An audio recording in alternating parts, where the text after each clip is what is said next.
Let's talk about Chet Huntley, David. When was the first time you met Chet Huntley? When NBC hired him and brought him to New York, and I went to New York for something, and he was there. It's kind of interesting.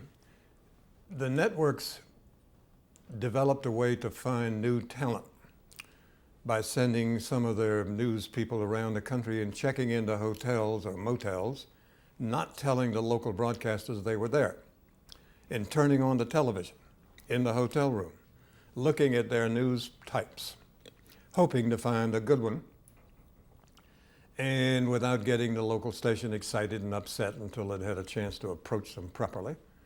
And that's how they found Chet Huntley. He was on television, local television in Los Angeles doing news. He looked good, he had a great voice. And somebody at NBC saw his local program, decided he was network material, hired him, brought him to New York. And the rest is, as they say, history. What are, just characterize him personally and professionally? He's a cowboy. I'm sorry, folks. He's a cowboy. He grew up in Montana. His ambition in life was to own a ranch stocked with cattle, with 10,000 acres or whatever in a small piece of land in the West. And he wanted to sit on the front porch of his little cabin and put his feet up, the cowboy boots on a rail, and look out at his cattle. And that's what he wanted, and that's what he was on his way to getting. Mm-hmm. He was very nice, in some ways quite naive. For example, one time my wife and I were in New York and for a weekend, sorry. My wife and I were in New York for a weekend, and we stopped by the Huntleys. They had a house on the east side somewhere, and for a little visit. And while we were there chatting, the phone rang, and Huntley answered it, which is a mistake number one. In New York City, you're a celebrity, you don't answer the phone. Somebody else answers the phone. And on the phone was somebody who said, "Mr. Huntley, this is Judge Smithers. I'm here for Little Rock, Arkansas, and my wife Tilly and I don't wonder if you'd have dinner with us." Oh my God. And Huntley said yes. He went.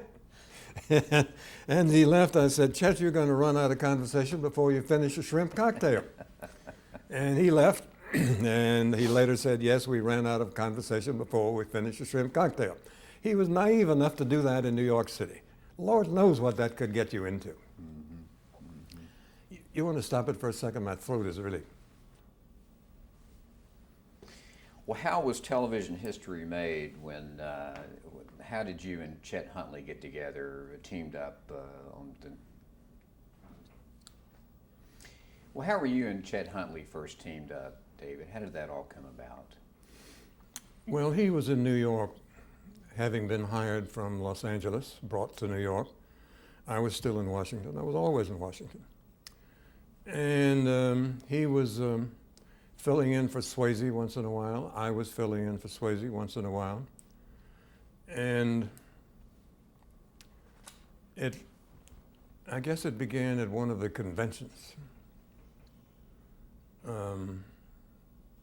We got what I recall is the highest rating in the history of television, up to including today. Oh, that must have been the 1956 convention. It was. And how exactly they settled on Huntley and on me, frankly, I don't know. It was a very difficult decision for NBC to make. Did Reuben Frank play a role in that at all? Well, Reuben Frank, I'm coming to that. Okay. He was a producer when we finally did get together and get on the air, and he was the boss all those years and entitled to great credit for it. But the decision before it got to him had to be made at the executive level of Brigadier General David Sarnoff, who invented television, and the president of NBC and all of the brass. This is a weighty decision. It was going to be the news program for the National Broadcasting Company, which had a very high regard for itself, rightly so in most cases. And they were hesitant and fearful of making a mistake, of choosing the wrong person. And Huntley was chosen by somebody up at the executive level because they had hired him in Los Angeles and brought him to New York. And then there was some talk. By that time, I was doing rather well. And who exactly decided to put the two of us on together, I do not know. I have never known, and nobody's willing to say, or at least they don't know either. Somebody did. It may have been Reuben Frank, who was a genius, He's still around. I write to him occasionally. And they put the two of us on together, and I was opposed to it, and so was Huntley. We both thought it was a bad idea.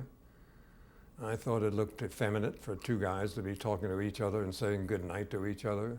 We should say good night to the audience, not to each other.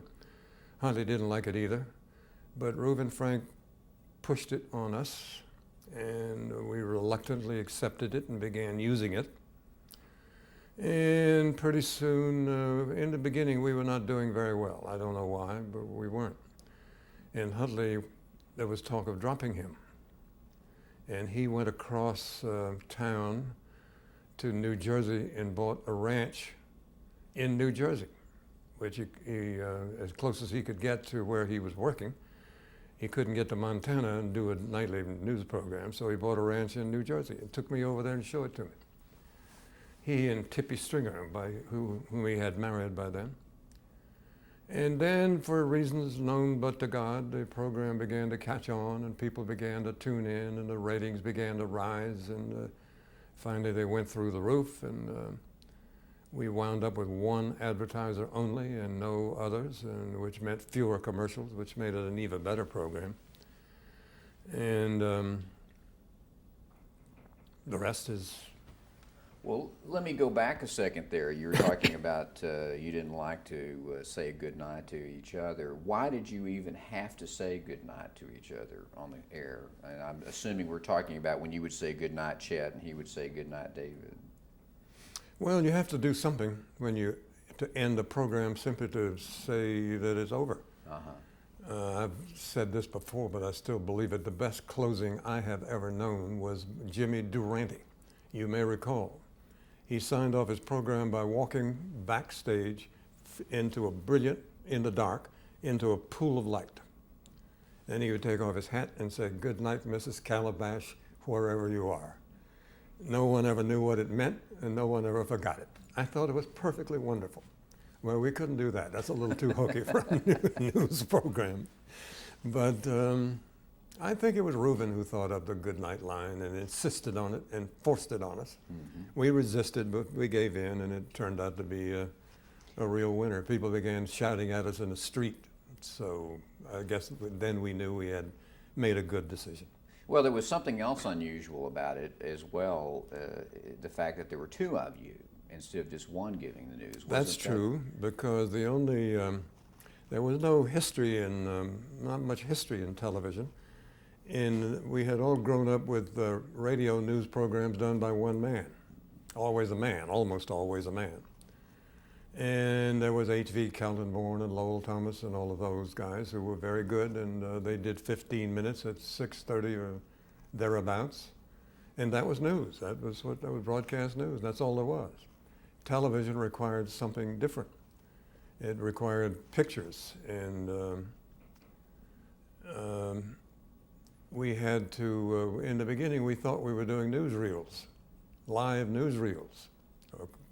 Newsreels are always a week old when you saw them, or at least a few days. And we thought we were competing with the newsreels, which in a way we were, but it turned out the newsreels couldn't compete because they're so slow. It takes them several days to get something on the movie screen. And then there is the very difficult, very expensive business of getting film in from all around the world. We lost, Lord knows how much film never made the switch from one airline to another in the London airport.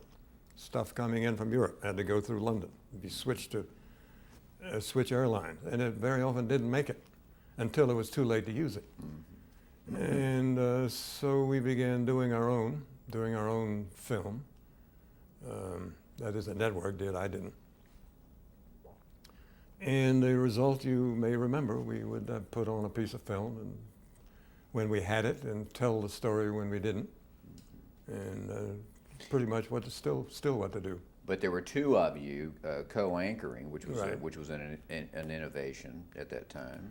There was nothing very formal about it, but since I grew up in the South, they thought of me as being the South. And Huntley was New York. And I got the wonderful privilege of covering all of the civil rights riots in the South. At the threat of my life.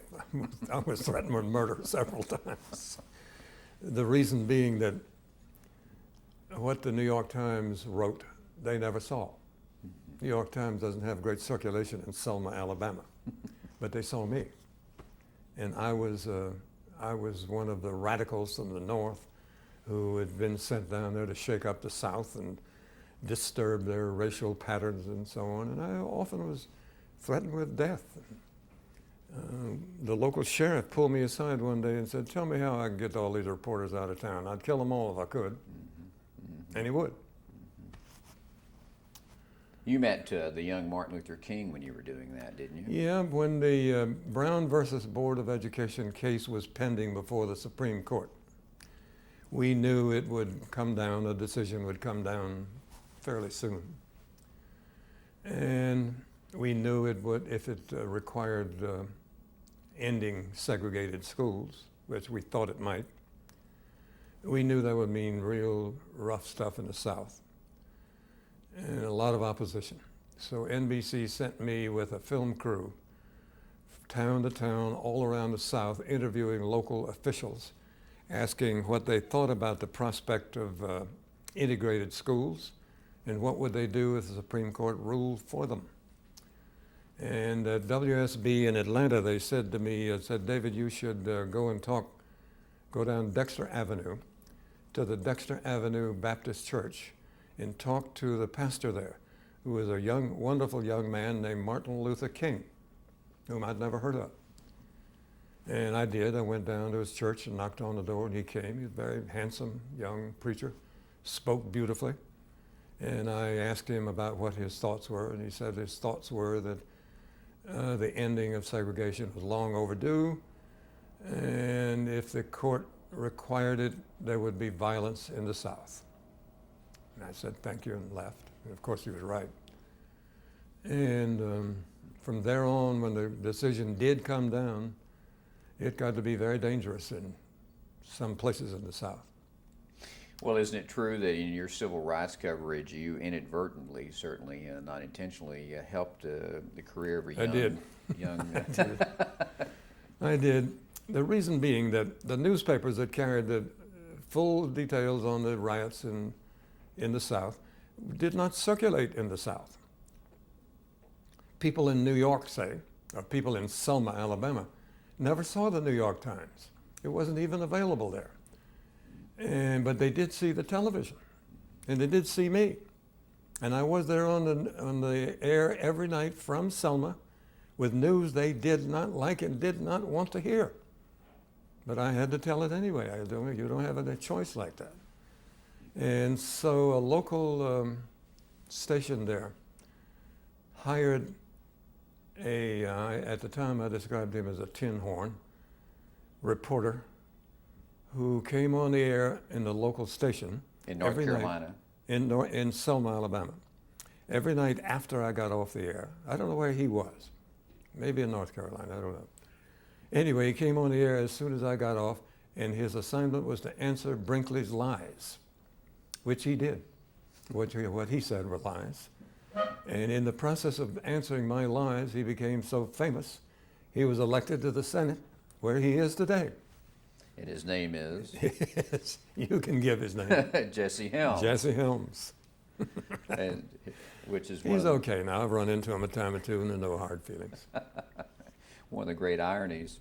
Going back to the beginning of the Huntley-Brinkley show, the two of you would operate in a way that a lot of people found very interesting and noticed, and that was that at the end of every time that you would say something, you would say, "Chet," and then he would say his thing, and then he would say, David, all through the program.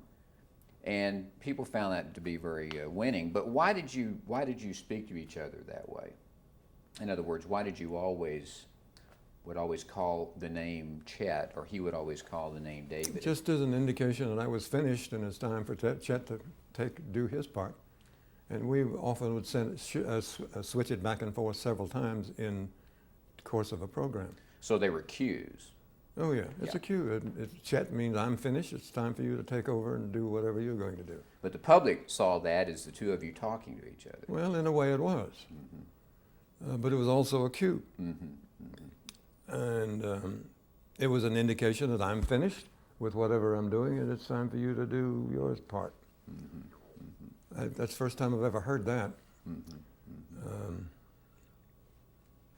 That's all there is to it. Well, some of the reaction I know to that was one of the things that the little things count in television, as you know, and that was sort of the thing that people would sit there and go, "Gee, these guys are calling each other by the first name and being friendly," which was because, as you know, television, the medium was a little bit more formal before. We're so used now to the informality of anchors and well, telling to refer to each other as Mr. Huntley or Mr. Brinkley would be kind of silly. Right.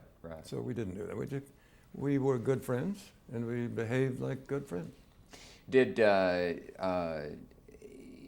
you and Chet Huntley, were you able to spend much time together socially at all? No, because he was always in New York and I was always in Washington. The one occasion that I mentioned when I stopped at his apartment on a weekend and he agreed to a dinner date, which I told you about. Why do you think the two of you complimented each other so well? I mean, obviously this worked. This went for 14 years. Well, we talked on the phone a lot, but we had an open phone line all day between Washington and New York. And we discussed what we were going to do. And Reuben Frank finally structured the program and said, well, we'll start with Huntley doing this, and then we'll go to Brinkley doing that. That was Reuben's job, and it had to be done by a third person. And he was the third person. He structured each night's program. He knew what we had to offer, and he decided what order to put it in and who would do it. And did it very well. Was there there was an obvious attempt to do something radically different than what Swayze had done because you really replaced Swayze, didn't you? Didn't Huntley Brinkley? Yeah, we did, and we took over where he had been for years, and did very well with it. And Reuben Frank, more than any other one person, created the Huntley Brinkley report. It was he who, I believe it was he. A lot of this is now in dispute, and I wasn't always involved in it myself, being an employee and not an executive.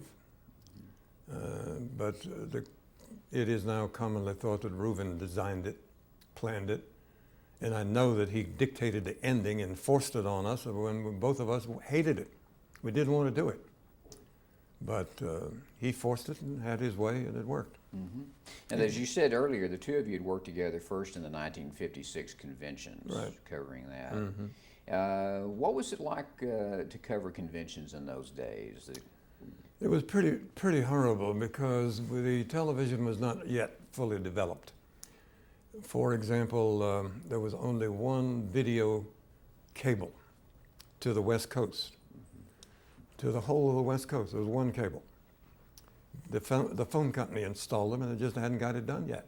Television was still rather new. And so we had to share it. All the networks had to use one cable.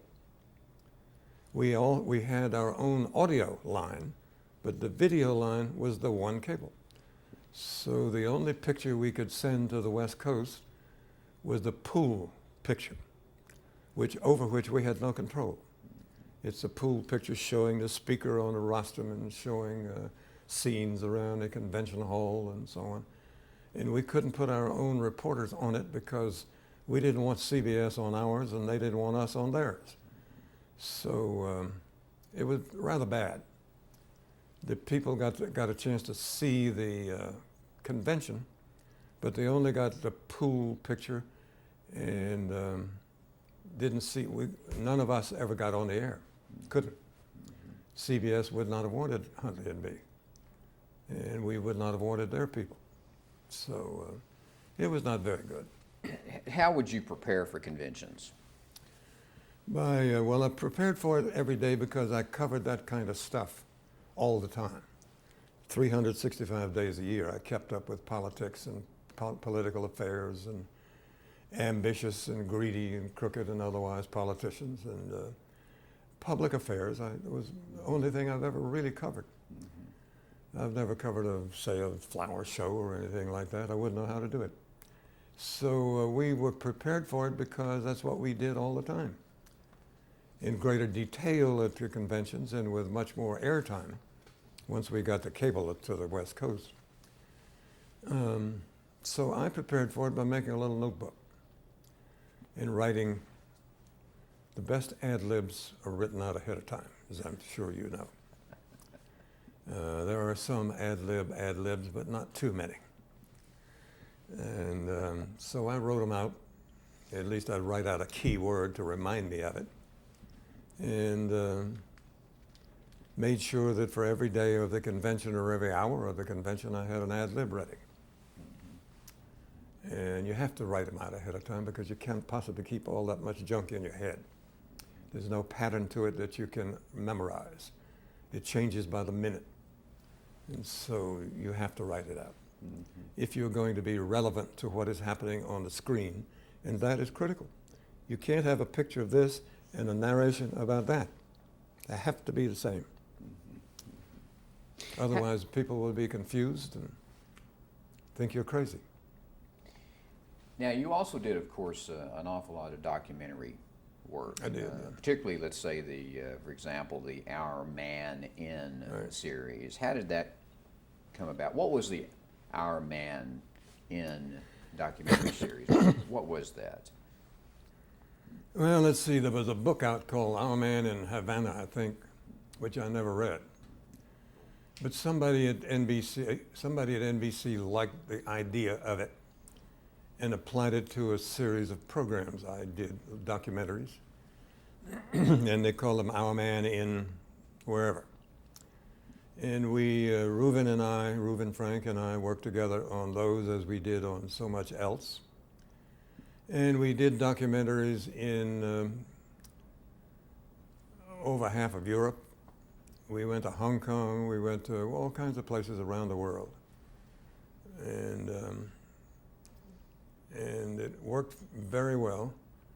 We did one in Vienna, and we put on the Vienna Philharmonic, which is interesting mainly because the musicians are all civil servants, government employees. They cannot be fired.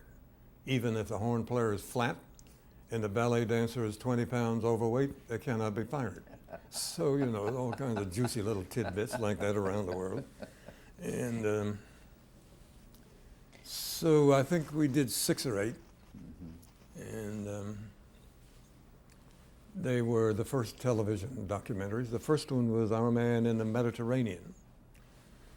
And I can't remember exactly the birth of it, but the idea of it was that civilization moved around the rim of the Mediterranean Sea and wound up at the northwestern point of it, which is where Columbus set sail from a little town called Palos and crossed the Atlantic and found the United States, or at least found what became the United States. And so it gave me a structure to do what you might call a travelogue. And we stopped in all these places. We began in Morocco, which is and there's some, we don't know exactly where humanity started, but there's some thought that it began in Africa. It may have. I'm unable to answer that question. But in any case, we began in Africa, North Africa, in Morocco, and then worked away all the way around the Mediterranean to Palos. And if I may say so, it's pretty damn good. And black and white. We didn't have color film yet. Why did you like the product? What was about the final product? Because it gave me a chance to write some good copy and a chance to travel to some interesting places. And it's wonderful fun, like traveling with a small circus with a camera, sound, and so on, and a unit manager to make all the boring hotel arrangements and to rent cars and do all of that for you. Network's very good places to work in that respect. When was the first time you went overseas in your life?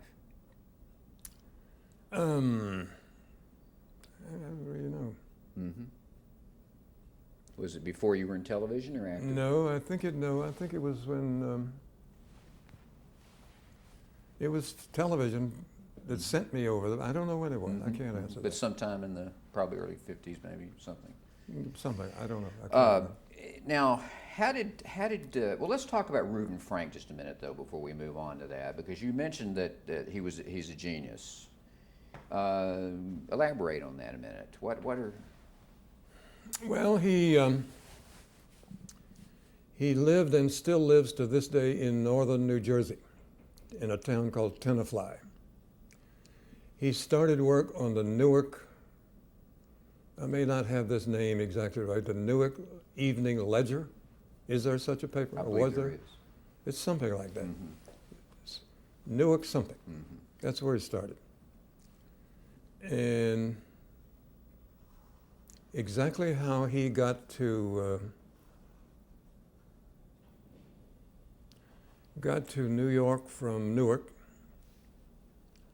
and to NBC, I do not know. Never did know. And when I first knew him, he was working on the John Cameron Swayze program. So when Swayze went away and we took over, he came as part of the package. And we've been the best of friends for years, still am, though I don't see him much now. He is truly a genius. We were in Berlin the day the wall was built. He woke me up at 5 a.m. in some hotel in Berlin where we were making some story, I don't remember what it was. And he said, get up, the Germans are building a wall. And that was the wall. And in the beginning, it wasn't a wall, it was a wire fence and concrete posts across the middle of this big intersection. And the far side of the wall was the backside of some houses with windows. And people in the houses, seeing what was happening, were jumping out of the windows to get out before they were walled in. And we, of course, filmed all of that and had a wonderful piece of stuff that put on the air. And then the VOPO, the police, Russian communist police, cemented up all those windows and blocked people in so they couldn't get out. And then the barbed wire went and a stone wall, cinder block actually, wall went up. And people began painting things on it. And now it's been torn down and fragments of it are for sale. Somebody sent me a fragment of it and I put it on my desk and then somebody stole it, so it's gone. Would you say that Reuben Frank played a key role in your career and He as did an indeed. influence? I think he is more than any other. Of course, the ownership, the leaders of NBC, big shots, General Sarnoff and so on. Of course, they were responsible for everything. If you had a job, it was because they kept you. But beyond that level, Reuben has been great for me, to me, with me all of my working life. In more recent years, I didn't really work with him because I wasn't doing a news program in the usual sense. And he was a former newspaper man, worked on a smallish paper, which is the best training you can get in journalism because you have to do everything. You have to find the news, you have to write it, you have to get it in. It's the best place to learn, better than any journalism school, I would think. And that's where he began, and so he was always very good. Well, we'll stop at that point and change video. Okay.